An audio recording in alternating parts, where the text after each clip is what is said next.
ध्यानाभ्यास के लिए कृपया अपने नेत्रों को बंद कर लीजिए। अपना मुख अपनी ओर कीजिए, क्योंकि अपने में महान आनंद है, असीम आनंद है, अविनाशी आनंद है। हमारी अमूर्त काया ही विश्व का सर्वोत्तम पदार्थ है।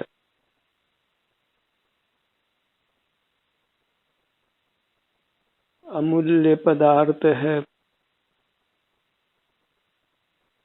और ये मूर्त कर्मों से बंधा हुआ है। ये मूर्त कर्म हमको मूर्त शरीर प्रदान करते हैं और फिर उससे हमको अलग भी कर देते हैं।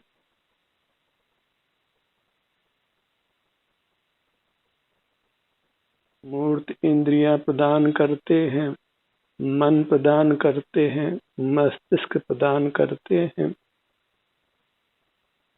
अति आश्चर्यकारी शरीर की रचना करते हैं और फिर हमको उससे अलग कर फिर अन्यत्र फिर नया शरीर प्रदान करते हैं।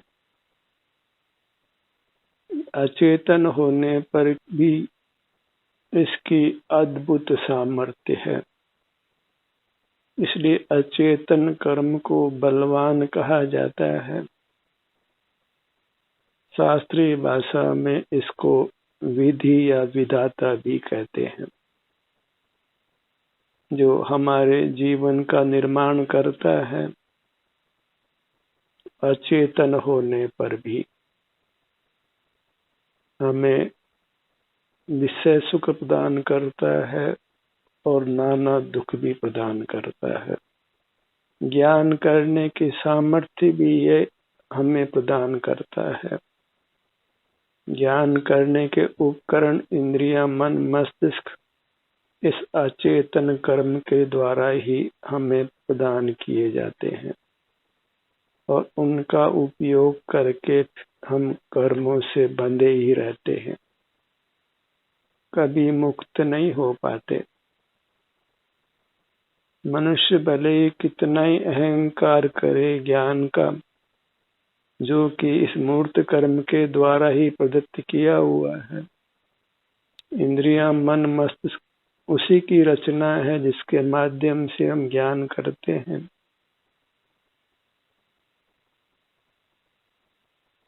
ऐसे मूर्त कर्म की बलवत्ता को ये जीव नहीं जानता है, जो शरीर में फिर वेदना उत्पन्न करता है,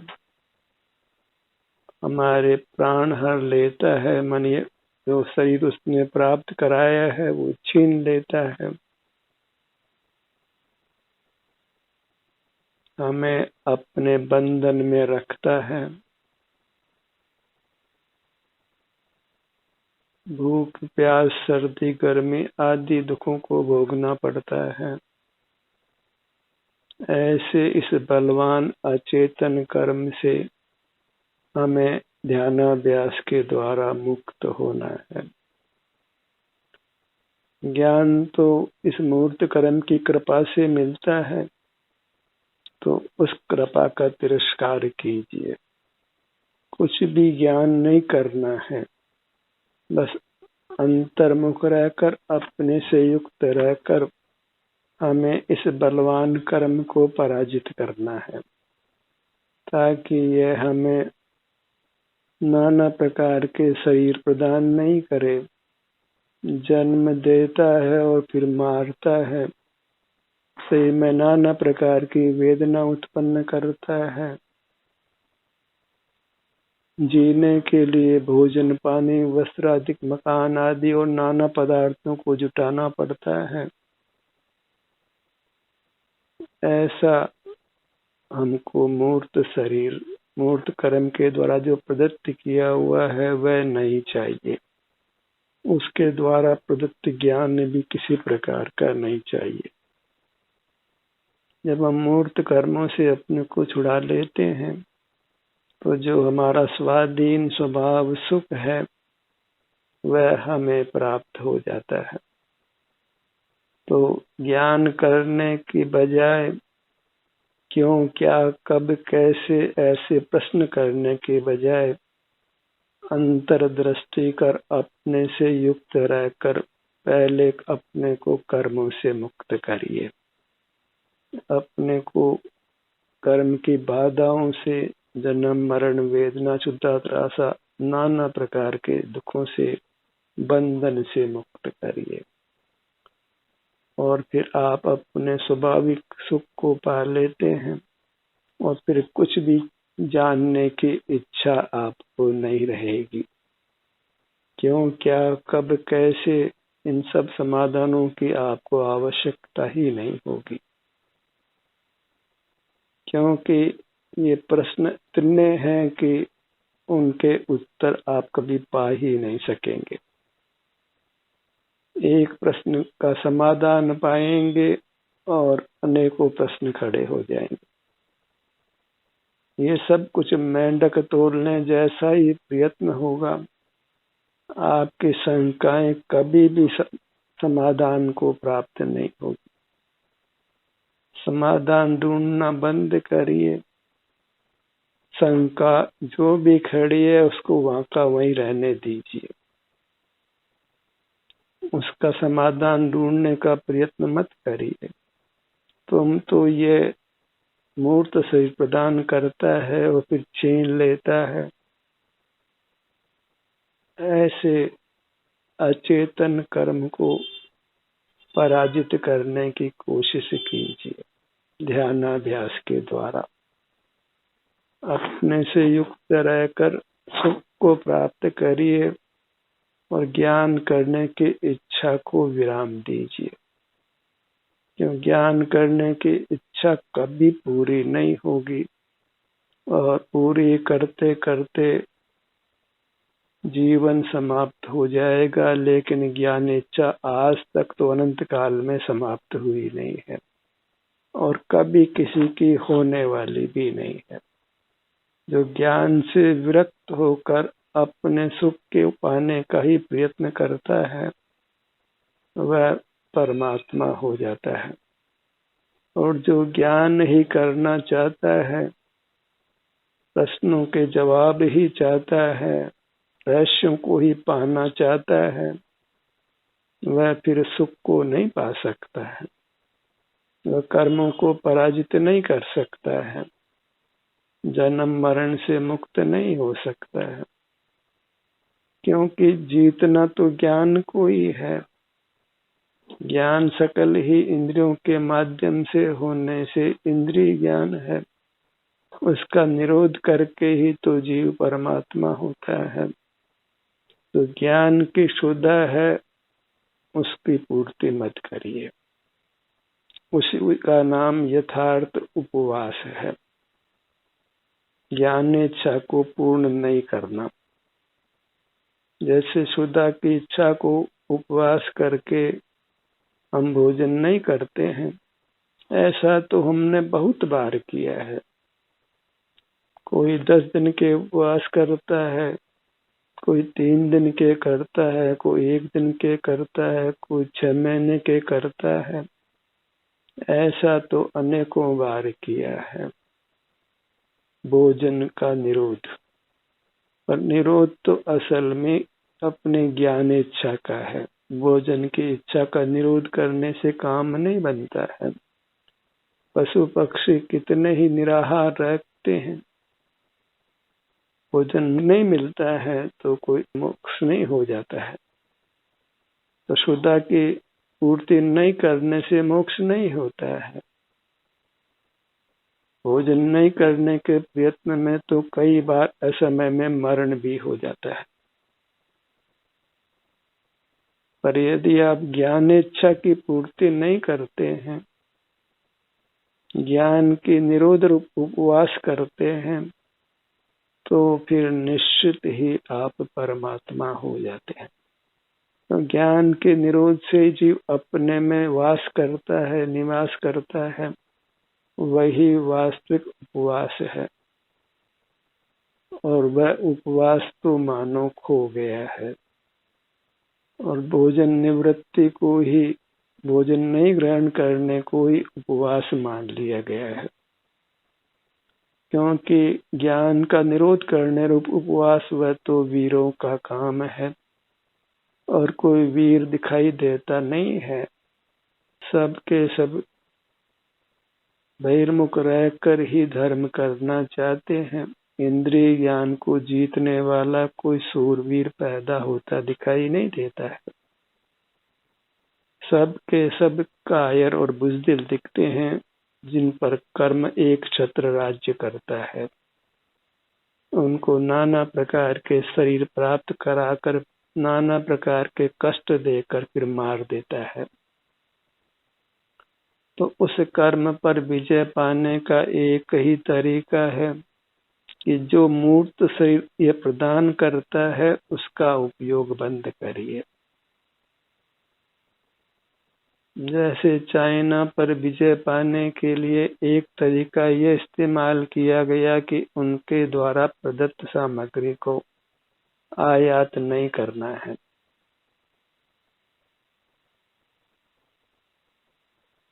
तो यहाँ भी मोक्ष पाने का एक ही उपाय है कि जो मूर्त कर्मों ने यह हाड़ मांस की काया दी है, नानांग उपांग दिए हैं और प्रधानता से इंद्रियां दी है, मन दी है, मस्तिष्क दिए, जो ज्ञान करने की शक्ति दी है, उस शक्ति का उपयोग मत करिए।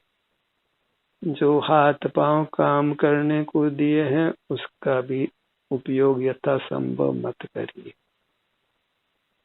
और अपनी ही मूर्त जो हमारी अपनी है, जिसके हम स्वामी हैं, उसके सन्मुख रहकर जो सुख स्वभावी है उसके सुख को भोगिए।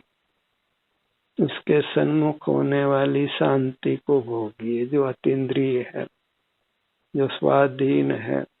वह विषय सुख नहीं है, मूर्त प्रदत्त सुख नहीं है, वह हमारा अपना है। भोजन पानी आदि तो मूर्त प्रदत्त सुख है, वो पदार्थ हमारे नहीं है। मूर्त का प्रयोग करके हम मूर्त से बंधते ही हैं। जितना खाओ उतनी भूख है, कोई भूख समाप्त होती भी दिखाई नहीं देती है। पर यदि हम अपने में वास करने रूप उपवास करते हैं, ज्ञान इच्छा को विराम देते हैं, सबसे प्रथम ज्ञान को अपना स्वभाव मानना बंद करते हैं। ज्ञान तो मूर्त द्वारा दिया गया है, वही इंद्रियां देता है, मन देता है, मस्तिष्क देता है, जिसके बिना ज्ञान होता नहीं है। ज्ञान तो पराधीन है, वो पराधीन हमारा स्वभाव नहीं हो सकता है। और सारे जगत में ही भांग पड़ी है, सब ही आत्मा को ज्ञान स्वभावी मानते हैं और मानो ये कहकर उनको जन्म मरण में ही धकेलते हैं। धर्म के नाम पर उनको अंधे संसार में ही डालते हैं। और धर्मांधता बहुत है, हम अपने विवेक को जागृत करते ही नहीं हैं और बाबा वाक्य प्रमाण मानकर उसी के द्वारा जीने का प्रयत्न करते हैं, लेकिन किंचित भी सुख को प्राप्त नहीं करते, अपितु पराधीनता ही बढ़ती जाती है और अंतोगत्वा वृद्ध होते हैं, रोगी होते हैं और मर जाते हैं। और कहाँ जाएंगे इसकी भी हमारे हाथ में कोई चाबी नहीं है। जहाँ ये मूर्त कर्म ले जाएगा, विधाता ले जाएगा, और जिस योनि में जैसा शरीर प्रदान करेगा, गटर में कीड़ा बनाएगा तो कीड़े बनकर रहना होगा। कैसी परतंत्रता है। उस सब का कारण अपना मूर्त प्रदत्त जो ज्ञान की सुविधा है उसको अपना स्वभाव मानकर ज्ञान करते रहना है। क्या है, क्यों है, कैसे है, इनका समाधान ढूंढना बंद करिए। यदि आप शांति चाहते हैं, सुख चाहते हैं, तो बिना ज्ञान के ही प्रत्यक्ष अपने से युक्त होकर ले लीजिए। ज्ञान के पराधीन नहीं होना है, क्योंकि ज्ञान स्वयं ही पराधीन है, वह हमारा स्वरूप नहीं है।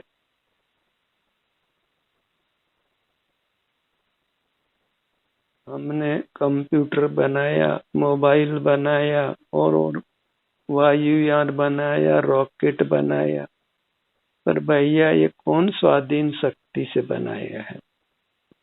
ये तो मूर्त कर्म की उपाधि से प्राप्त शरीर के बल पर तुम नाच रहे हो। तुम अपने सामर्थ्य से कुछ करके बताते। मूर्त काया के बिना तो तुम हिल भी नहीं सकते, कुछ नहीं कर सकते हो। जो करने का तुम अहंकार करते हो, वह तो सब दूसरे की शक्ति के बल पर करते हो, दूसरे के सहाय से करते हो। अरे अहंकार ही करना है तो अपने सुख स्वभाव का करो, जिसमें किसी मूर्त की परतंत्रता नहीं है। और इसी प्रकार आप इंद्रियों को पराजित करते हो, और इंद्रियों को उत्पन्न करने वाले तुम कर्म को पराजित करते हो। जो कर्म अचेतन है, सूक्ष्म है, इंद्रिय गोचर भी नहीं है, पर बहुत बड़ा वार करता है। हमें ज्ञान की शक्ति देकर, ज्ञान में लगाकर, बहिर्मुख रखकर बार बार हमको मारता है। इस पराधीन ज्ञान को अपना स्वभाव मत मानिए। जरा विवेक काम लीजिए, धर्मांध मत बनिए। सारा जगत कोई दुख पा रहा है तो धर्मांधता से ही पा रहा है। जो धर्म सुख में स्थापित करना चाहिए, वही धर्म इस कलिकाल में जीवों को दुख में स्थापित करता है। हमें तो अपने को धारण करना है, वही धर्म है। अपने सन्मुख रहना, किसी देव के दर्शन नहीं करना है। तुम्हें तो सुख के बने हो तो सुख को भोगना है। देखना जानना तो मूर्त की सहायता है, तो देखना जानना ही नहीं है। हमारा तो सुख स्वभाव है, तो देखना जानना जब बंद कर देते हो तो अपना सुख अनुभव में आने लगता है। हम अपने को पा लेते हैं। सुख पाने में कोई बाधक है तो हमारा देखना जानना ही है, जो मूर्त कर्म की सहाय से होता है। इस मूर्त कर्म को पराजित करिए। देखना जानना, ज्ञान इच्छा ही महान दुख है। ज्ञान यदि स्वभाव होता तो उसकी इच्छा दुख नहीं होती। सुख की इच्छा होना वह सुख ही है। सुख हमारा स्वरूप है, उसको पाने की इच्छा करते हैं तो वह आपका अधिकार है। उस इच्छा का नाम दुख नहीं है। जो परमार्थ सुख अपना स्वरूप है, सिर से पांव तक विस्तार को प्राप्त है, इसको पाने की यदि आपको इच्छा है तो आप इसकी पूर्ति अब स्वाधीनता से कर सकते हैं। सुख की इच्छा करिए, जो सुख ज्ञान की पराधीनता के होता है। विषय सुख तो इंद्रिय ज्ञान की पराधीनता से होता है। इस विषय को भोगते हैं, इस विषय की पराधीनता से होता है। तो विषय सुख तो ज्ञान का उत्पादन है। तो जब ज्ञान ही है तो फिर विषय सुख भी है। सारे आगम का सार यही है कि इंद्रिय ज्ञान और इंद्रिय सुख है। इनको ग्रहण करना बंद करो। और आपका जो अतीन्द्रिय सुख है, जो बिना ज्ञान के माध्यम के मिलता है, ज्ञान को छोड़ने से मिलता है, विषय को छोड़ने से मिलता है। विषय और विषय के ज्ञान से विमुख होकर जब हम अपने सन्मुख होते हैं तो उनसे विमुख होने पर स्वतः ही हमें अपने में सुख का अनुभव होने लगता है। उस सुख को भोगिए। यही प्राथमिक कर्तव्य है, जिसको कर लेने पर फिर हम सकल दुखों से निवृत्त हो जाते हैं। कुछ भी क्षुद्र उपलब्धियों के लिए प्रयत्नशील नहीं होना पड़ता है। और बाहर की क्षुद्र उपलब्धियों का फल तो निर्वाण की प्राप्ति नहीं है। उन सब में तो मरण सामने ही खड़ा है। हम अमर नहीं होते हैं। अमर होने के लिए तो अमृत पीना पड़ता है, और वह अमृत तो हमारा स्वयं का दिव्य सुख है।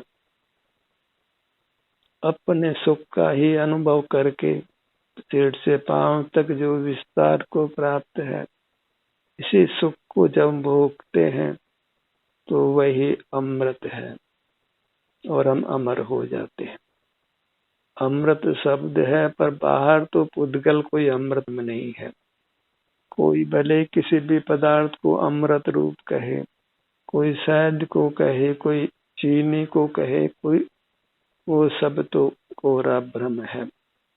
जो अपना दिव्य सुख है, सिर से पांव तक विस्तार को प्राप्त है, जो अतीन्द्रिय है, उत्तम है, वही वास्तव में अमृत है। इसका सेवन कीजिए और ज्ञान को एक बार एक तरफ रखिए। इसका सेवन करने के उपरांत फिर ज्ञान की कोई इच्छा रह जाए तो फिर उसका प्रयत्न भले करिएगा, पर कोई ज्ञान की इच्छा बाकी रहेगी नहीं। यह तो स्वानुभव के सुख की गारंटी है कि जब सुख मिल जाता है तो फिर ज्ञान इच्छा समाप्त हो जाती है। कोई प्रश्न लेकर आया था तो उसने कहा गया कि तुम्हारे प्रश्न का उत्तर देंगे, पहले तुम अंतर्दृष्टि करके अपने सुख का अनुभव करो।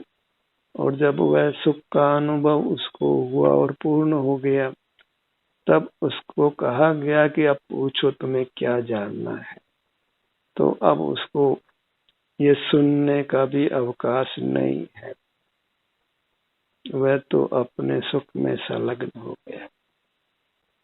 अब न कुछ पूछना है, न कुछ उत्तर पाना है, कुछ जानने की इच्छा नहीं है। जानने की इच्छा को पेंडिंग करिए और अंतर में अपना सुख है, जो सिर से पांव तक विस्तार को प्राप्त है, उसको भोगिए। और फिर ज्ञान इच्छा जो पेंडिंग में रखी है, वह इच्छा ही गायब हो जाएगी। वही वास्तविक समाधान है। ज्ञान का निरोध कर देना ही ज्ञान इच्छा की पूर्ति करना है। कहो तो ज्ञान इच्छा का अभाव करना है। जो ज्ञान इच्छा का अभाव कर देते हैं, वे ही परम सुख को पाते हैं और परमात्मा हो जाते हैं। ये लोक तो अंधा है। ज्ञान से पैसा मिलता है, विषय सुख मिलता है, तो वह खूब ज्ञान करेगा, खूब विषय सुख भोगेगा, और ये मनुष्य आयु पाकर कीड़ा मकोड़ा बन जाए तो बड़ी बात है।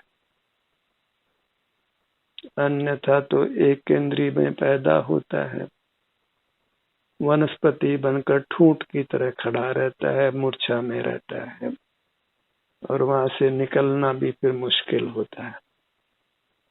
तो अपने पर दया करिए।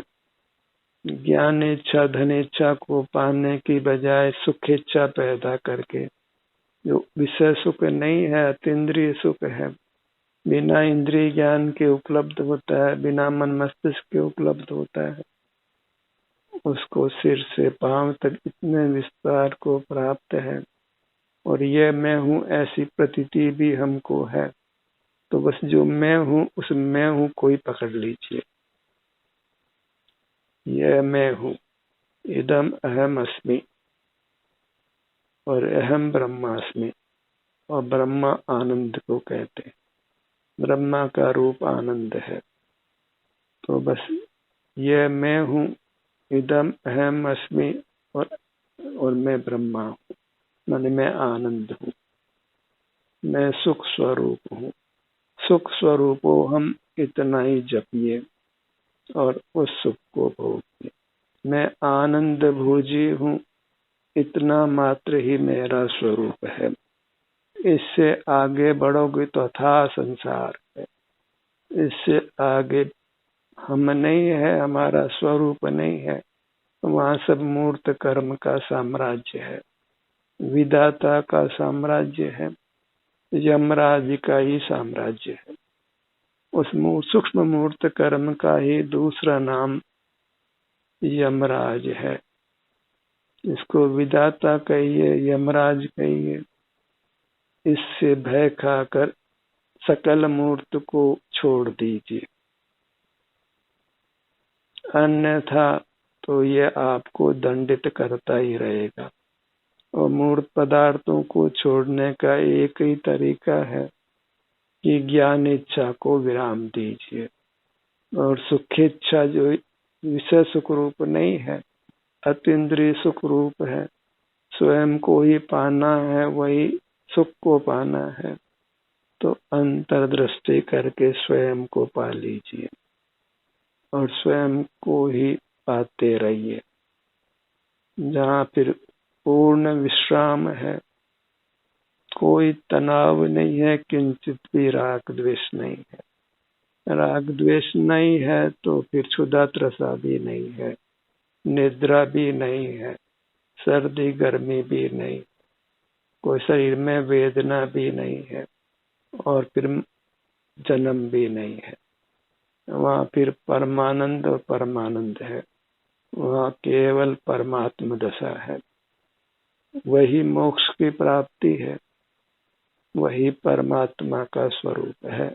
वही अपने आत्मा को मूर्त के संधि से, मूर्त के मिलावट से मुक्त कर शुद्ध कर परम आनंद रूप करना है, परमात्मा बनाना है। इस अशुद्ध आत्मा को शुद्ध आत्मा बनाइए, ध्यान रूपी तप के द्वारा, अपने सन्मुख रहने के द्वारा।